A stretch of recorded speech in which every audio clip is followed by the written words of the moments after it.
नमस्ते और स्वागत है आप सबका। आज हम एक अहम मुद्दे पर बात करने वाले हैं, ऑपरेशन सिंदूर। जी, ये नाम हाल ही में काफी सुना गया।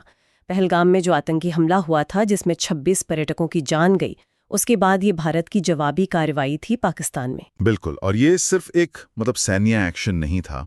हमारे पास जो रिपोर्ट्स हैं, एनालिसिस हैं, सरकारी बयान हैं, वो सब इशारा कर रहे हैं कि ये भारत की आतंकवादी विरोधी नीति में एक बड़ा बदलाव है। हाँ, एक बहुत बड़ा शिफ्ट शायद, और इसी पर हम आज थोड़ी गहराई से बात करेंगे। सबसे पहले तो ये नाम ऑपरेशन सिंदूर। जी। सिंदूर का एक सांस्कृतिक महत्व है, खास तौर पर विवाहित महिलाओं के लिए, पति की सलामती से जुड़ा हुआ। जी पहलगाम हमले ने जाने ली, परिवार उजाड़े, तो क्या ये नामकरण इसी भावनात्मक सांस्कृतिक पहलू से जुड़ा है?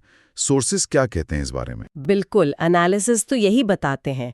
बल्कि सेना की एक सोशल मीडिया पोस्ट में भी बिखरे सिंदूर का जिक्र था, तो ये कनेक्शन साफ है। पर इसके पीछे भावनात्मक एंगल के अलावा एक बड़ा रणनीतिक बदलाव भी है। हाँ, उस पर आते हैं। जो पुरानी संयम वाली नीति थी, उससे हटकर कुछ नया? जी बिल्कुल, प्रधानमंत्री ने जो नई नीति घोषित की उसके 3 खास पहलू दिखते हैं हमें स्रोतों में। पहला, कि हर आतंकी हमले का एक सुनिश्चित और माकूल जवाब दिया जाएगा। सुनिश्चित जवाब मतलब गारंटीड रिस्पॉन्स। हाँ। दूसरा, परमाणु ब्लैकमेल की परवाह किए बिना सीमा पार एक्शन लेने का इरादा। ये बहुत बड़ी बात है। और तीसरा, कि आतंकवादी और उन्हें पनाह देने वाली सरकार, उनमें कोई फर्क नहीं किया जाएगा। ये तीसरा पॉइंट तो काफी सख्त लगता है। कोई भेद नहीं, आतंकवादी और स्पॉन्सर सरकार एक बराबर। हाँ, नीति तो यही कहती है, और इसे लागू करने का तरीका भी, वो भी तो एकदम अलग था इस बार, है ना? वही वो नॉन कॉन्टैक्ट वॉर वाली बात जो कई लगाई। जी, ये बहुत महत्वपूर्ण है। रिपोर्ट्स के मुताबिक ये शायद उपमहाद्वीप का पहला बड़ा ऑपरेशन था जिसमें मिसाइलें, ड्रोन्स, इनका इतना इस्तेमाल हुआ। मतलब जमीनी सैनिक फिजिकली दूसरे के इलाके में नहीं गए। अच्छा, तो ये भारत की टेक्नोलॉजी कैपेबिलिटी दिखाता है? हाँ, वो तो है, लेकिन कुछ जानकार ये भी कह रहे हैं कि ये शायद एक नए, ज्यादा अप्रत्याशित किस्म के टकराव की शुरुआत भी हो सकती है। तो ये पिछले ऑपरेशंस जैसे 2016 की सर्जिकल स्ट्राइक या 2019 बालाकोट, उनसे कैसे अलग था फिर?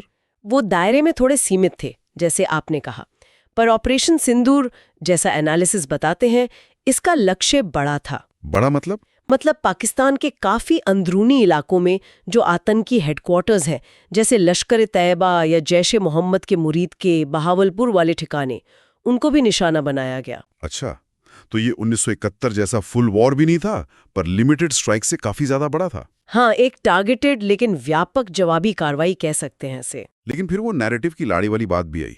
ऐसा लगा कि जो असल में हुआ और जो दुनिया भर के मीडिया में बताया गया, उसमें काफी अंतर था। सही कहा आपने, ये बात एक स्टडी में भी सामने आई। अच्छा। हाँ, विवेकानंद इंटरनेशनल फाउंडेशन के एक विश्लेषण में ये बात थी कि शुरुआती दौर में शायद पाकिस्तान अंतर्राष्ट्रीय मीडिया में अपना पक्ष रखने में थोड़ा ज्यादा कामयाब रहा। ऐसा क्यों? वजह कई हो सकती हैं। कुछ पश्चिमी मीडिया के अपने बायस, या शायद कुछ भारतीय मूल के कमेंटेटर्स का रुख भी। लेकिन बाद में जब भारत ने सैटेलाइट तस्वीरें और दूसरे सबूत पेश किए तो स्थिति बदली।